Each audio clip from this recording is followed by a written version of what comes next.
अस्सलाम वालेकुम, कैसे हैं आप सब। आई होप आप सब बिल्कुल अच्छे होंगे।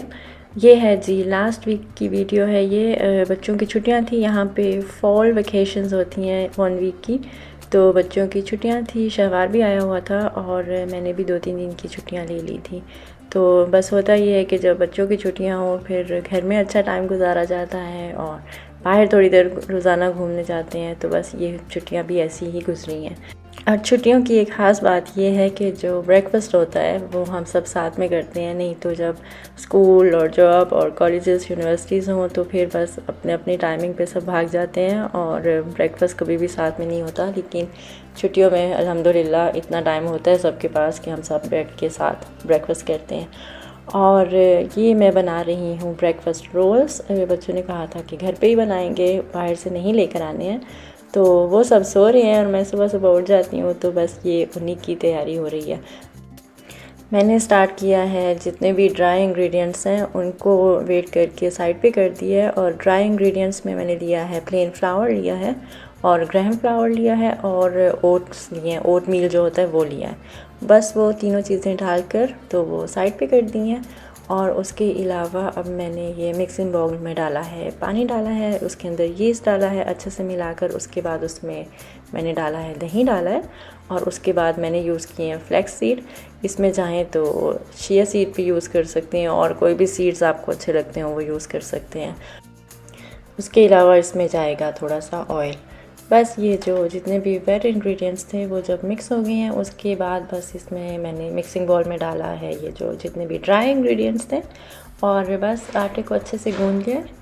आटा जो है वो इतना हार्ड नहीं रखना है, बिल्कुल सॉफ्ट रखना है, क्योंकि जो ओट मील्स हमने अंदर डाले हैं वो जब स्वेल होंगे आटे के अंदर तो ये आटा ऑटोमेटिकली थोड़ा सा हार्ड हो जाएगा। तो इसलिए जो आटा गूंदें तो ये सॉफ्ट आटा गूंदना है। उसके बाद बस ये 45 मिनट्स के लिए रेस्ट करने के लिए रखना है, रेस्ट करने के लिए। और 45 मिनट्स के बाद ये बिल्कुल रेडी टू यूज़ है। मैं एक्चुअली बताना भूल गई थी, मैंने आटे में नमक और शुगर भी ऐड की थी।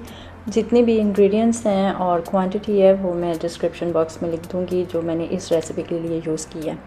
अब बस मैं इसके ब्रेकफ़ास्ट रोल्स बना लूँगी। आई थिंक अबाउट 17 या 18 बने थे और वो बनाकर बस इनको दोबारा से रेस्टिंग के लिए रखना है अबाउट हाफ़ एन आवर।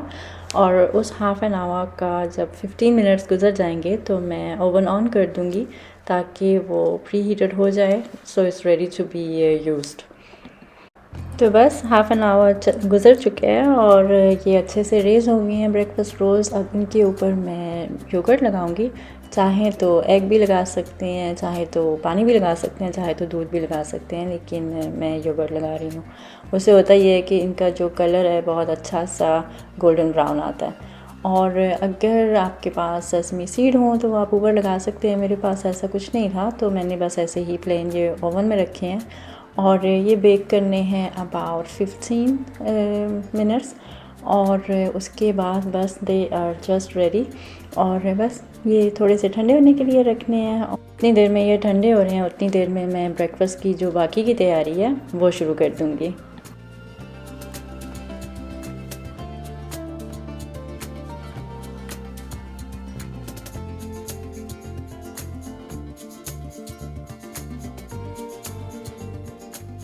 मैं बना रही हूँ स्क्रैम्बल्ड एग और उसके लिए मैंने लिया है, पहले तो बीच में बाउल में दूध डाला था थोड़ा सा, उसके अंदर मैंने डाला था सॉल्ट एंड पेपर और उसके बाद मैंने ऐड किया था ये बीटन एग्स। और ये दोनों चीज़ें अच्छे से मिक्स अप करके तो पैन में बटर डाला है। जब वो मेल्ट हो गया था तो ये जो मिक्सचर है एग्स का वो अंदर डाला है और बस हल्की आंच पे इसको अच्छे से बनाना है, क्योंकि अगर तेज़ आंच में बनाएंगे तो ऊपर से एग जल जाएंगे और अंदर से बहुत मॉइस्ट रहेंगे, लेकिन जब हल्की आंच पे बनेंगे तो अच्छे से सॉफ्ट से बनेंगे। और अब बच्चे भी उठ के आ गए थे तो बस ये तैयारी कर रहे हैं टेबल सेट करने की। इनकी ड्यूटी हमेशा होती है कि टेबल यही सेट करते हैं और जो भी फ्रूट्स या वेजिटेबल्स साथ खाने होते हैं वो यही वॉश करके तो टेबल पे लगाते हैं।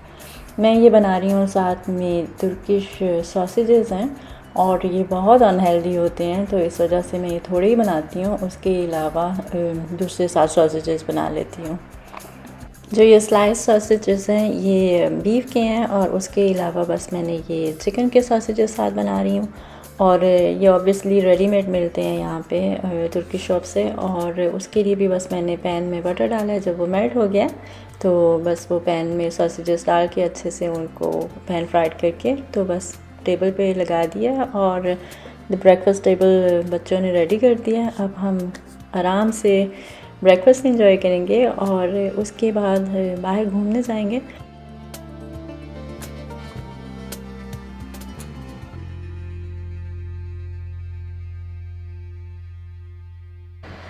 नाश्ते के बाद बस सबने की अपनी अपनी तैयारी और हम चल पड़े बाहर। आज हमने किया यूँ कि हमने गाड़ी साथ नहीं लेकर आए थे क्योंकि सब ने सोचा यही कि आज मेट्रो में चलते हैं। मेट्रो से होता ये एक तो हमारे घर के बिल्कुल पास से चलती है और दूसरा ये कि जब इनर सिटी में घूमना हो तो वो सबसे आसान मेट्रो ही लगती है क्योंकि वीकेंड और वेकेशंस में गाड़ी की पार्किंग मिलना इनर सिटी में बहुत मुश्किल होता है। तो बस इसलिए हमने सोचा आज सभी मेट्रो का सफ़र एंजॉय करते हैं। नहीं तो नॉर्मली सिर्फ मैं ही एंजॉय करती हूँ जब जॉब पे जाना होता है, लेकिन आज हम सब साथ में ही थे। तो बस ये बच्चे हमारे आगे आगे हैं और हम इनके पीछे पीछे हैं। बस इन्होंने डिसाइड किया था कि आज कहाँ घूमना है और यही हमारे गाइड हैं आज। और हम तो पहले तो हम ये आए मार्बल चर्च की तरफ, जो कि कोपेनहेगन का एक बहुत बड़ा चर्च है और बहुत खूबसूरत चर्च भी है, लेकिन अंदर से अनफॉर्चुनेटली बंद था। शायद वर्शिप का टाइम था तो इस वजह से हम बाहर से ही बस देख सके, नहीं तो अंदर से भी ये बहुत प्यारा है। और ये मार्बल चर्च के बिल्कुल ऑपोजिट साइड पर ये लिविंग क्वीन का पैलेस है। बस थोड़ी देर हम यहाँ पे घूमे और यहाँ पे परी ने जन्नत को घेरा हुआ था। जितनी भी ये हिस्टोरिकल जो मॉन्यूमेंट्स होते हैं और प्लेसेस होती हैं, परी को बहुत शौक़ है उनके बारे में पढ़ना और उनके बारे में बताना। और वजाहत ना बिल्कुल साइड पे चल रहे थे कि इसी डर से कि कहीं मुझे ना पकड़ के मुझे कहानियाँ सुनाने लग पड़े।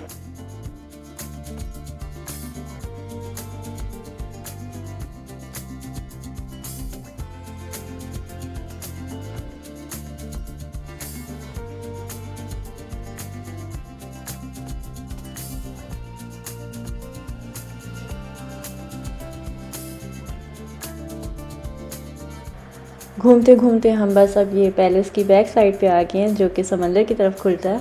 और इस समंदर में जो टूरिस्ट बोट्स होते हैं वो भी चलते हैं, कार्गो शिप्स भी चलते हैं, प्राइवेट बोट्स भी चलते हैं। इवन कि ये पीछे एक आर्मी का शिप भी खड़ा था। और समर में तो ये होता है कि ये जगह बिल्कुल फुल होती है लोगों से और यहाँ पे लोग बहुत ही ज़्यादा स्विमिंग करने भी आते हैं। आज मौसम ज़ाहिर है अब समर तो है नहीं है, फॉल का मौसम स्टार्ट हो चुका है और डेनमार्क में बहुत जल्दी ठंड हो जाती है और पानी अच्छा खासा ठंडा है। लेकिन डेनमार्क में काफ़ी ट्रेंड है ये जो विंटर स्विमिंग का, और स्पेशली जो एल्डरली हैं वो बहुत करते हैं। आई डोंट नो कि वो कैसे कर लेते हैं। मैं तो I think I don't know, it's out of my mind कि कैसे करते हैं। और बस ये आगे चलते चलते हम आ गए हैं ये आई थिंक क्या कहते हैं इसको, उर्दू में जलपरी कहते हैं शायद, द लिटिल मरमेड की तरफ। ये बनाई गई थी जब यहाँ के जो बहुत फेमस ऑथर हैं H.C. एंडरसन, जो कि कहानियाँ लिखते हैं, उन्होंने बनाई थी कहानी द लिटिल मरमेड के बारे में। और उसके बाद बस ये मैडम तैयार की गई थी और काफ़ी फ़ेमस है ये मैडम। मैं नहीं, जो मैं आगे खड़ी हूँ मैं इतनी फेमस नहीं हूँ, लेकिन जो मैडम पीछे हैं वो काफ़ी फेमस है और काफ़ी दूर दूर से लोग इनको देखने आते हैं। तो समर में तो एनी हाउ ये जगह भरी पड़ी होती है। और आज मौसम कुछ काफ़ी ठंडा भी था, कुछ रेनी भी था, तो इस वजह से अच्छा लगा कि इतना क्राउडेड नहीं था, इंसान आराम से घूम सकता था। बहुत अच्छा लगता है डेज़ लाइक दिस जब आप अपनी ही सिटी में एज अ टूरिस्ट घूमते हैं, क्योंकि एवरीडे लाइफ में इतने बिज़ी होते हैं कि चाहे यहाँ से गुजरे भी मेट्रो से तो कभी इतना ध्यान नहीं दिया जाता है क्योंकि टाइम ही नहीं होता है। बस भाग दौड़ लगी होती है कि अब जॉब पे पहुँचे हो, घर पहुँचे हो, घर के काम करने हैं, बाहर के काम करने हैं। लेकिन जब ऐसे छुट्टी हो और आराम से इंसान सुकून से घूमे तो बहुत अच्छा लगता है। चलें जी, बस घूमते घुमाते बस इस फाउंटेन के पास हम पहुंच गए हैं। फाउंटेन कह लें या मोनूमेंट, लेकिन it's one of my favourite in Copenhagen. मुझे याद है जब हम छोटे होते थे, स्कूल जाते थे, तो जब यहाँ का ट्रिप होता था तो मुझे ये यहाँ पे आके ये फाउंटेन देखना बहुत अच्छा लगता था। तो जब कॉलेजेस में जाने लगे और अपनी फ्रेंड्स के साथ घूमना होता था तो तब भी हम यहाँ पे बहुत आते थे। और जब मेरे बच्चे छोटे थे तो उनको भी ऑब्वियसली जो चीज़ आपको खुद बहुत पसंद हो आप अपने बच्चों को वहाँ पे ज़रूर लेके जाते हैं, दिखाते हैं। तो बस वो भी यहाँ पे बहुत मैं आई हूँ उनके साथ जब छोटे थे, तो घूमते थे, पानी के अंदर खेलते थे समर में, ठंड में नहीं लेकिन समर में। तो बस ये थोड़ी देर हम यहाँ पे भी घूमे और काफ़ी घंटे हो गए थे हमें बाहर आए। और लंच हमने कुछ ख़ास ऐसा किया नहीं था, बस फिर स्नैक्स वगैरह ही लिए थे रास्ते में। तो अब सबको भूख लग रही थी और इसलिए हम ये थोड़ी देर यहाँ पे रुके, इस मॉन्यूमेंट को एंजॉय किया और बाद में हम चल पड़े मेट्रो की तरफ। और क्योंकि फॉल है, ये काफ़ी सारे लीव्स नीचे गिरे हुए हैं ये ट्रीज़ के, और बहुत अच्छा लगता है, ये डिफरेंट से कलर बहुत प्यारे लगते हैं।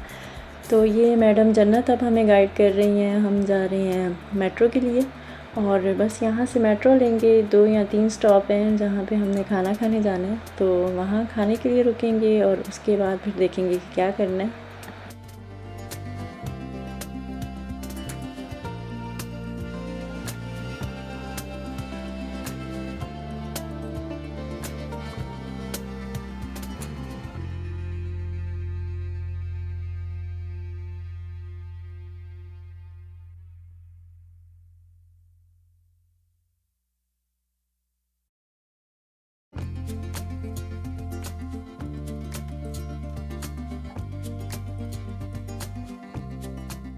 खाना खाने के बाद बस हम इस स्वीट शॉप में आ गए थे, जिस कैफ़े से हमने खाना खाया है ये शॉप बिल्कुल उसके ऑपोज़िट है। और ये कंपल्सरी होता है कि जब भी हम उस कैफ़े से खाना खाएं तो परी और जन्नत में यहाँ पे ज़रूर आना होता है और कुछ ना कुछ लेना होता है। और इस शॉप की ख़ास बात यह है कि एक तो यहाँ पे सिर्फ स्वीट्स और चॉकलेट्स और ड्रिंक्स मिलते हैं और बहुत ज़्यादा वैरायटी है। लेकिन जो सबसे ख़ास बात है इस शॉप की वो ये है कि जो हलाल स्वीट्स हैं वो यहाँ पे बहुत ज़्यादा वैरायटी में मिलते हैं। तो इसलिए फिर जन्नत और परी को बहुत खुशी होती है यहाँ पे आके कि अपनी मर्ज़ी से वो जो मर्ज़ी मिक्स एंड मैच करें, कोई परेशानी नहीं होती कि इस पे कुछ ऐसी चीज़ नहीं है जो नहीं खा सकते। तो बस ये जब यहाँ से हो जाएंगी फ़ारिग तो हम चलेंगे घर पे और घर पे बनाएंगे नेक्स्ट डे का प्रोग्राम कि कहाँ घूमने जाना है। यहाँ से मैं आपको करती हूँ अल्लाह हाफ़िज़। मेरी दुआ है कि आप हमेशा खुश रहें और हमेशा अच्छे रहें। अल्लाह हाफ़िज़।